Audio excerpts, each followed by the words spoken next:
Hey everybody, what's going on? Dace here. I trust you are having a stellar day so far. We are jumping right back into the Adventure Pals on Nintendo Switch, and as you can see, we are on the world map. Birds are chirping, crabs are crawling along. I love the colors here at the beach, and I just noticed that the lighthouse is actually a little lighthouse person with legs just resting over the edge there. Anyway, we've got some great things lined up, I'm sure, because this game is nothing but vibrant colors, action over the top, like you name it. Last time we were here, we went to Green Acre, we got a gem or a ruby, and we're taking that back to our mother. So we're gonna go here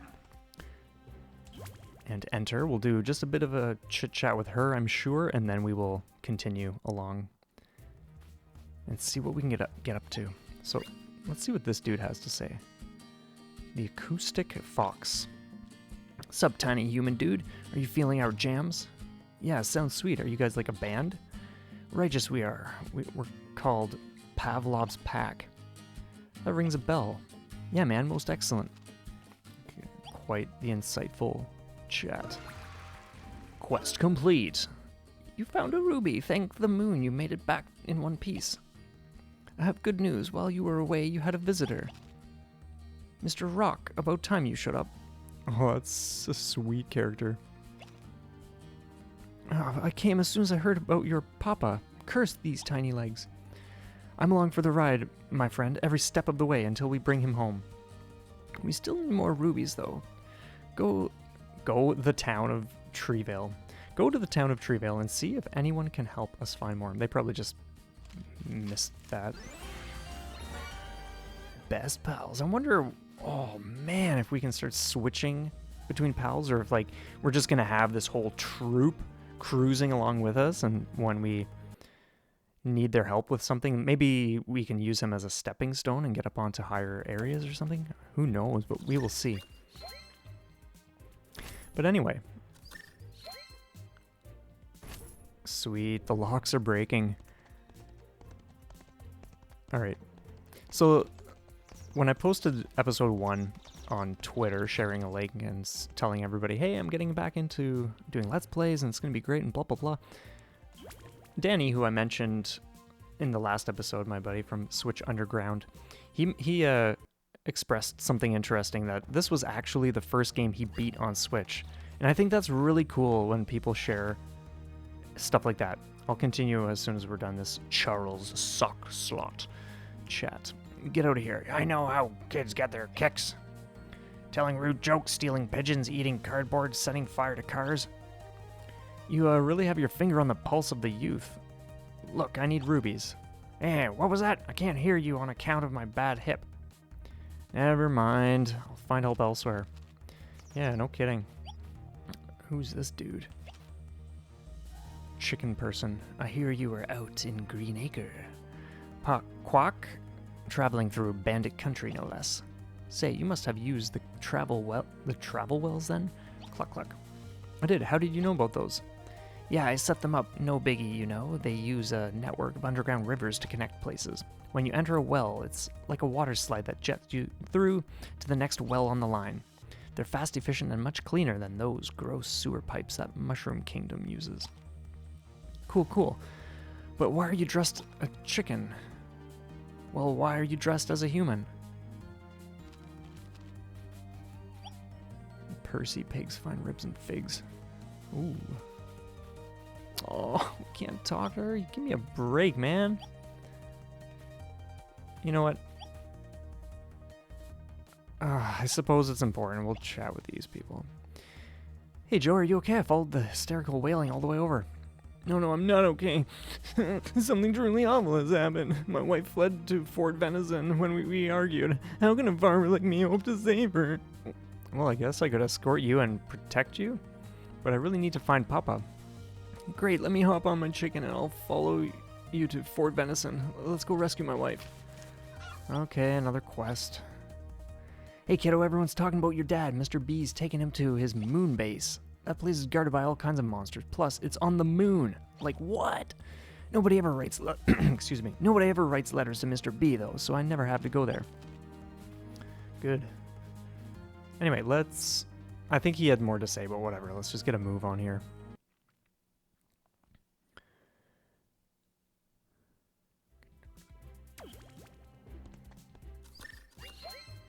Fort Venison. Well, that is where we are headed then.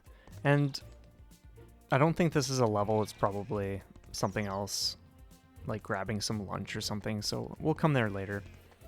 We'll just start in on the fort.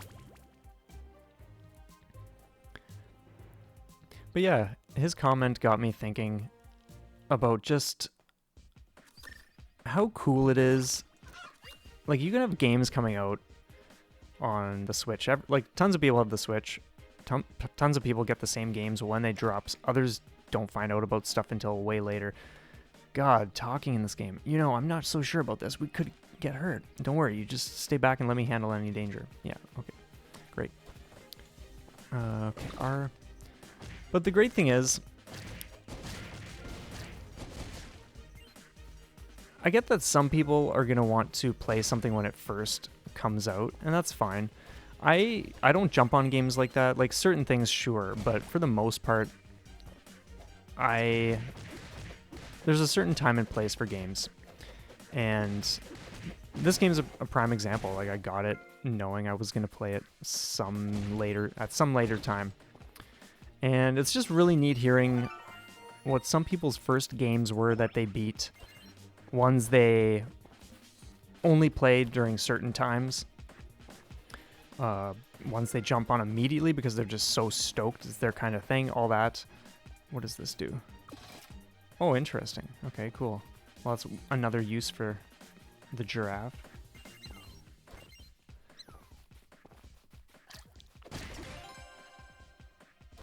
Like, for instance, my first game on Switch was Breath of the Wild.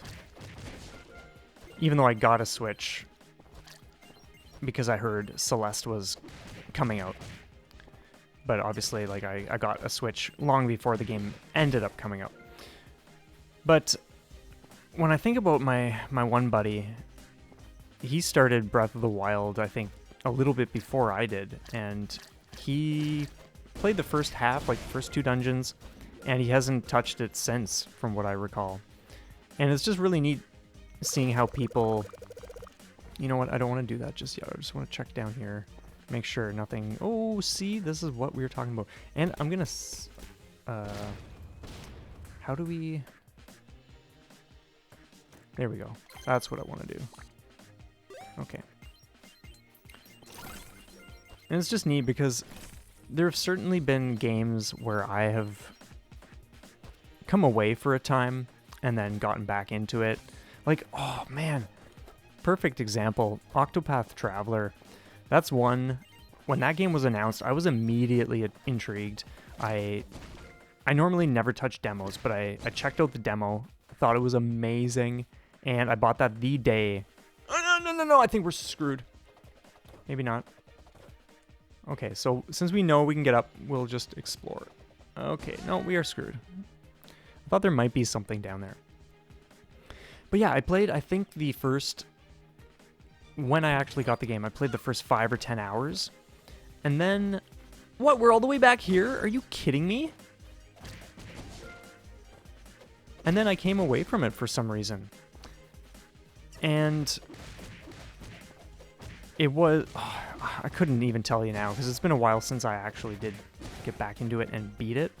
But it must have been a year or something like that. A year went by, not touching the game, and then finally getting back to it. Or maybe I was further along. I don't recall, but I realized, wow, I don't actually have too much left in the game. Based on the fact that I was just ripping through it when I first played it and all that. And there's just something really cool about allowing a game to unfold at its own pace. I think in ways a lot of people apply pressure that doesn't need to be there. Like, I think there's just this idea that, okay, don't have too many games on the go. You gotta finish what you start and blah, blah, blah. But for me, it's like, I don't embrace the idea of a backlog,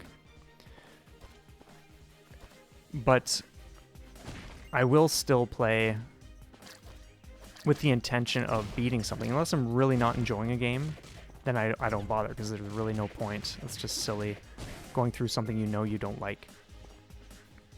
Okay, so let's do this properly. So, yeah, for me, like, when I buy a game, there's no part of me that thinks, like, oh, this goes in some magical list in my mind that of games that have to be played or have to be beaten. It's like, no, there's none of that nonsense. That kind of thinking, in my opinion, doesn't accomplish anything, and it's more destructive than anything else. I'm all for just allowing myself to experience the games as I'm going to connect with them, whatever that pace is for each game. And if I never beat certain games, that's perfectly fine.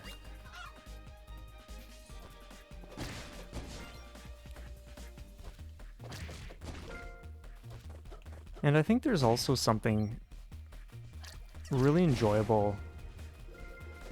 Maybe it's just me, but I feel as though there's so much excitement for seasonal games too.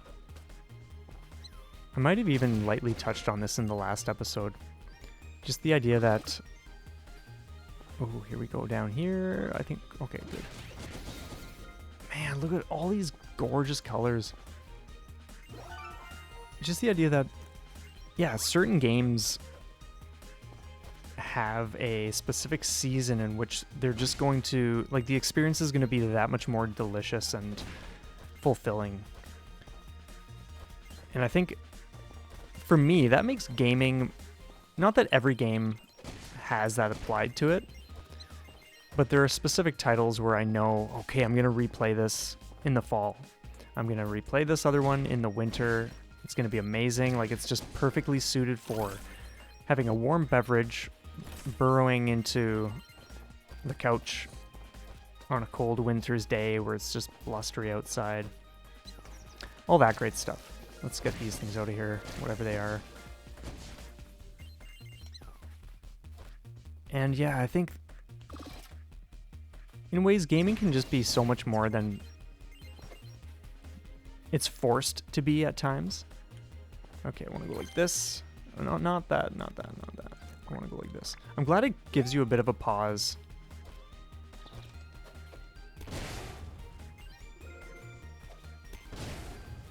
Cool. And then we'll just put it back to that for now. Because, yeah, like I said, I think when you have the backlog mentality, you're already in a worse state. Like, this is just my opinion. You can agree or disagree. But I feel as though you're just setting yourself up to experience unnecessary and more harmful pressure. Because, like, oh yeah, God, I want to switch to that. Because if games are being forced to go at a pace which is not natural to each specific game, then I don't see how that could possibly be a healthy thing. Look, there she is, my beautiful bride. Oink. Joe, that's a pig. Oh, come to me, Broomhilda, my love. I'm so sorry, I was such a fool. Forgive me. Give me another chance and we can live in happiness. Oink. Oh, thank you, my sweet. You've made me so happy. Come, let us return home. Okay, wow. Oh shit, did not mean to do that. But yeah, just rambling about that kind of stuff.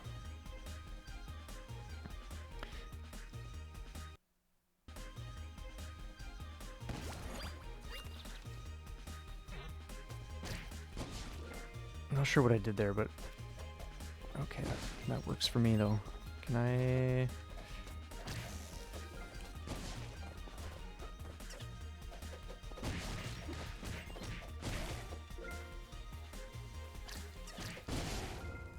And in ways, this whole episode might even become about yeah, the joys of not embracing the backlog mindset. Another thing I love about not caring about that kind of stuff is the fact that when, let's say you have a long list of games, like for instance, I love JRPGs. I grew up playing pretty much nothing but those for some years on end. And so let's say you're someone who buys into the whole backlog thing and like, oh, gotta pressure myself and always have this negative attachment and negative idea surrounding this backlog. Chances are you're going to think more along the lines of like, okay, what do I gotta play next? Like, what do I have to play? Like, instead of, oh, what wants to be played? Or what do I want to be playing? Because I think, in ways, games will call to us and speak to us if we are listening. But I think the more we focus on the backlog or thinking we need to be the one deciding all the time, I think that's part of what can contribute to things taking an unhealthy turn. So, to get to my point, what I love about not caring is I never have any clue what I'm gonna play. I just allow myself to be guided. And to be honest, I would never have it any other way. For instance, I've got oodles of JRPGs on the Switch that I've purchased because either I know of the games from when they were originally out on PlayStation, or they're new ones that I had never heard of, but they look amazing. Rock Rescue. As long as you have health left, Mr. Rock will rescue you from spikes. Oh, that's cool. Cool.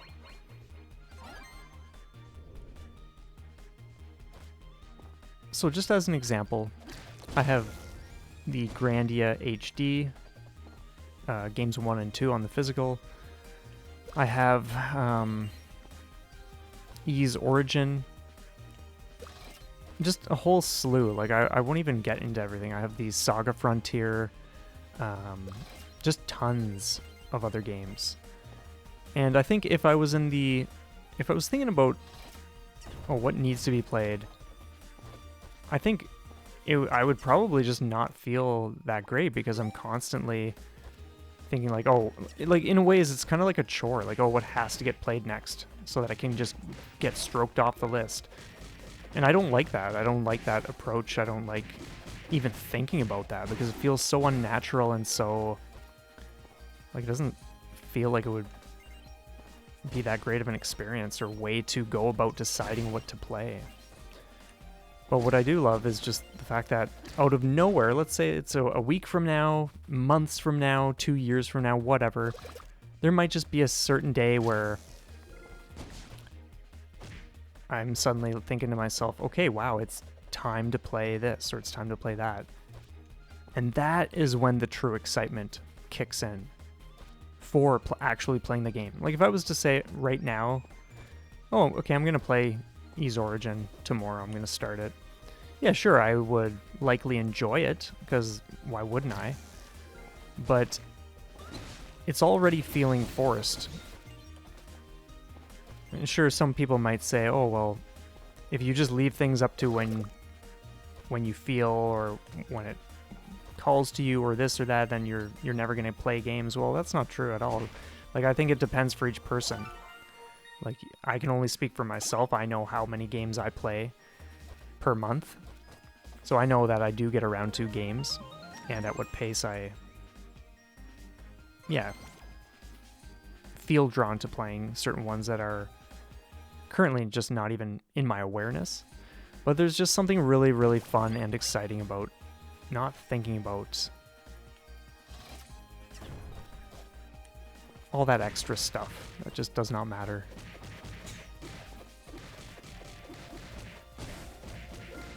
And certainly doesn't really contribute anything helpful. But yeah, like I said, that's just my opinion. It's pretty much all I will say on the matter for now, anyway. I think it's just time to enjoy the levels that we're dipping into. So yeah, we're going to be doing some backtracking because, yeah, there's quite a bit of stuff elsewhere. It's just crazy. This is so cool. We have nothing but all these things to unlock. Like, where on earth do we go for that? Probably this one helps too. Helps for something. No, I do want that.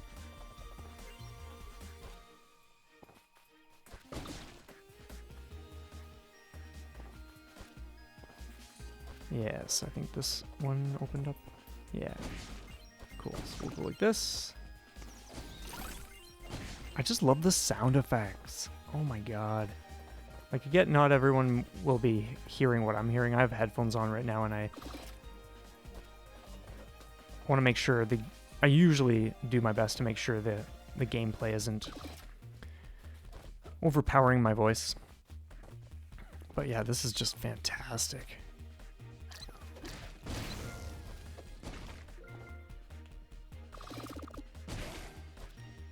Yeah, we do not need to be falling down there, thanks.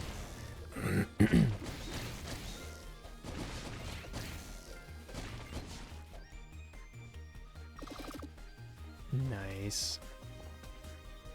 Okay, let's do this. I love how chill this game is too. Oh, there's what we are after.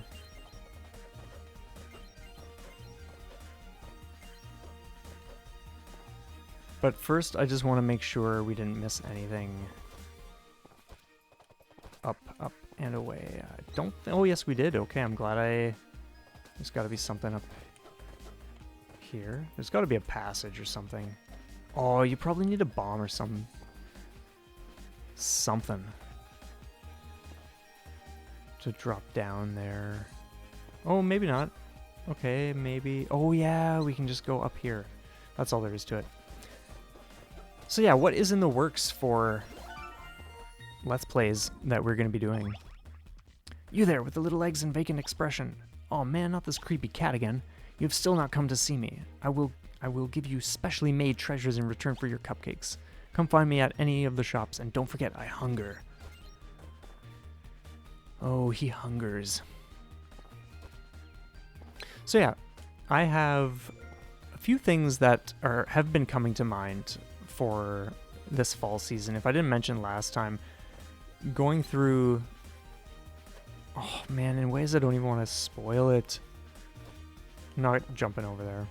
Screw that, we're just going to finish the level, and that's going to be that.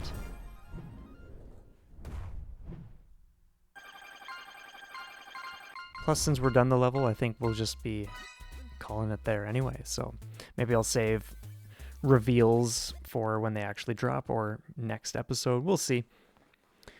But anyway, I do really enjoy, just like the last episode, really enjoy getting back into these and just giving myself the opportunity again to talk about things that are currently relevant in my mind, in life. It's just a really nice casual approach this time around, which I'm thoroughly enjoying. So anyway, I won't keep you any later than I have. Thank you so much for checking this out, everybody. Let me know what you think in the comments below. And yeah, have an awesome day. I am going to be probably enjoying a coffee. I might even record a little something else momentarily. But yeah, take care, and we will see you next time.